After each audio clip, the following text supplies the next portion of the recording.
Presiden Prabowo Subianto melontarkan tantangan terbuka kepada pihak-pihak yang tidak menyukai kepemimpinannya untuk bertarung di 2029. Prabowo juga menyinggung adanya kelompok tertentu, termasuk antek asing yang sengaja memancing situasi panas melalui demonstrasi yang ricuh. Kalau saudara tidak suka dengan 2-3 orang, jangan merusak seluruh bangsa. Kalau tidak suka sama Prabowo, silakan. 2029 bertarung, ya kan?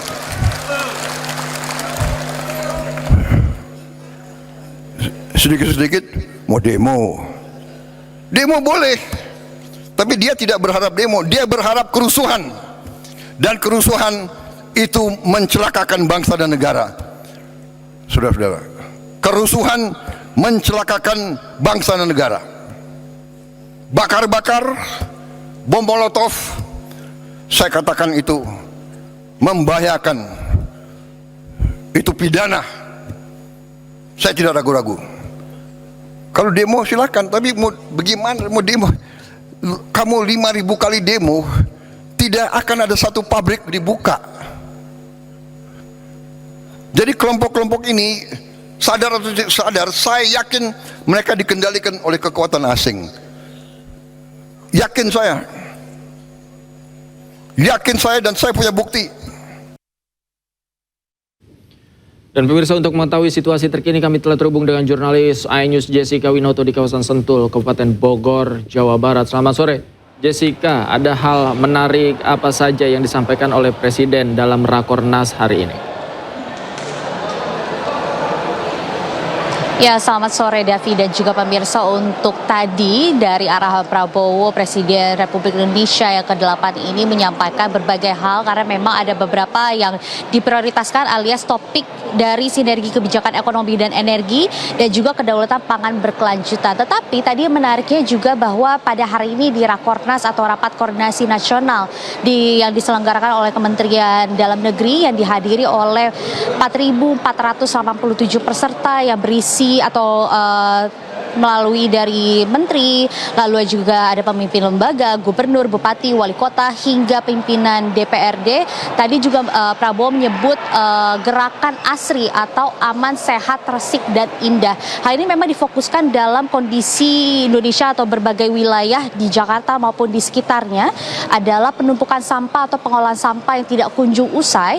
Hal ini memang menjadi salah satu hambatan dari dunia pariwisata karena memang sebelum dibukanya lapangan pekerjaan dari pariwisata yang Prabowo sebut ini adalah hal yang paling mudah untuk dibuka karena dengan destinasi pariwisata yang sangat banyak di Indonesia akan kekayaan alam dan lain sebagainya, dan salah satu lokasi yang sangat dilihat atau dilirik oleh Prabowo Subianto adalah di Bali, yang mana di pantai banyak sekali sampah-sampah plastik yang berserakan, dan tentunya hal ini menjadi salah satu concern atau fokus dari Prabowo untuk menanggulangi sampah-sampah, sehingga hal ini menjadi salah satu dasar untuk gerakan ASRI dilakukan yang diarahkan langsung oleh Prabowo Subianto kepada pemerintah daerah hingga pemerintah pusat.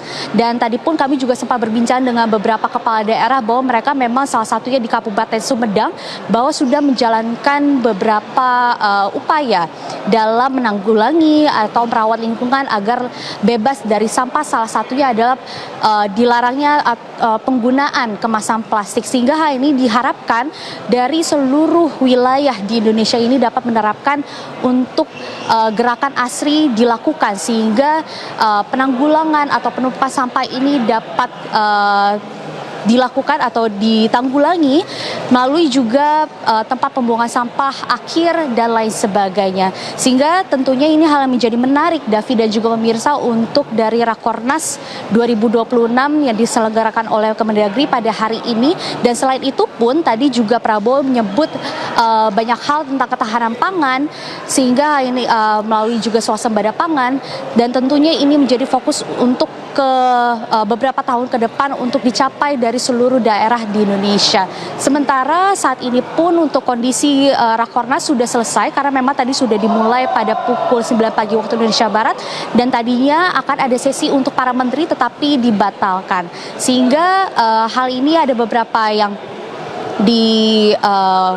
fokuskan dari prioritas topik, yaitu dari mulai sinergi kebijakan ekonomi dan energi dan juga kedaulatan pangan berkelanjutan. Sementara itu, Davi. Baik, terima kasih Jessica Winoto melaporkan langsung dari kawasan Sentul, Bogor, Jawa Barat. Selamat sore, selamat bertugas kembali. Pemirsa, Menteri Sekretaris Negara Prasetyo Hadi memberikan klarifikasi terkait kabar Presiden Prabowo Subianto yang baru-baru ini menggelar pertemuan dengan sejumlah tokoh. Prasetyo menegaskan bahwa tokoh-tokoh yang ditemui Presiden bukanlah tokoh oposisi, melainkan tokoh nasional yang memiliki kepedulian tinggi di bidangnya masing-masing. Menurut Prasetyo, gaya komunikasi ini merupakan cara Presiden Prabowo untuk menyerap aspirasi sekaligus mensosialisasikan program pemerintah. Pertemuan dilakukan baik secara terbuka maupun tertutup untuk mendiskusikan berbagai persoalan bangsa. Prasetyo pun memastikan tidak ada tokoh partai politik dalam daftar pertemuan kali ini. Para tokoh yang hadir mewakili kepakaran dan pengalaman profesional mereka, diantaranya pakar kepemiluan yang juga peneliti senior BRIN Siti Zuhro, mantan Ketua KPK Abraham Samad, hingga mantan Kabarreskrim Polri Susno Duaji. Prasetyo meluruskan isu bahwa dalam pertemuan itu dibahas mengenai revisi Undang-Undang KPK. Ia menyatakan bahwa fokus pembicaraan lebih kepada pemetaan masalah pemberantasan korupsi di Indonesia.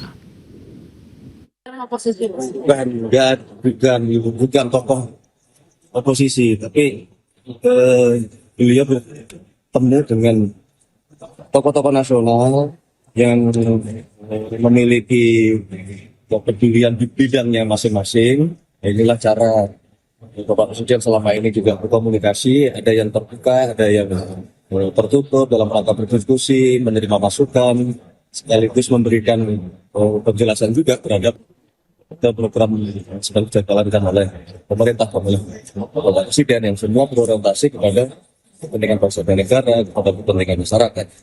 Siapa aja mas tokohnya mas? Siapa aja mas? Siapa aja mas? Tokohnya Oh, juga banyak.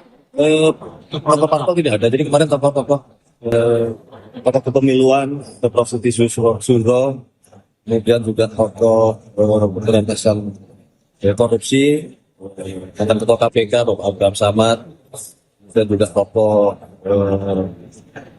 polisian, mantan Kabarreskrim Bapak Susno. Ada beberapa yang nanti juga akan terus kita lanjutkan dengan tokoh-tokoh yang lain. Kita ke informasi lain, pemirsa. Kejaksaan Agung mengembalikan berkas perkara Roy Suryo CS ke Polda Metro Jaya karena belum lengkap. Kejaksaan meminta penyidik mendalami kembali saksi-saksi dan alat bukti.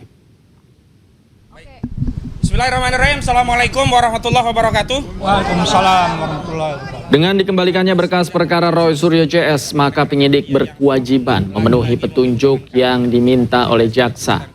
Kabid Humas Polda Metro Jaya Kombes Pol Budi Hermanto menuturkan ada petunjuk dari jaksa untuk melakukan pemeriksaan terhadap para saksi hingga barang bukti lainnya.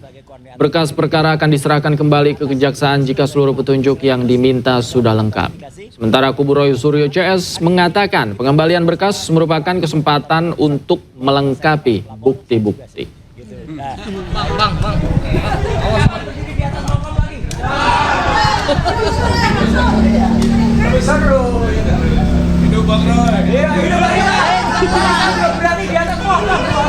Gue baca lagi.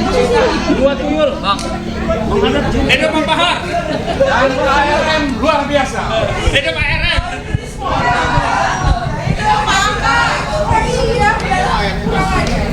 Hidup Pak Medi.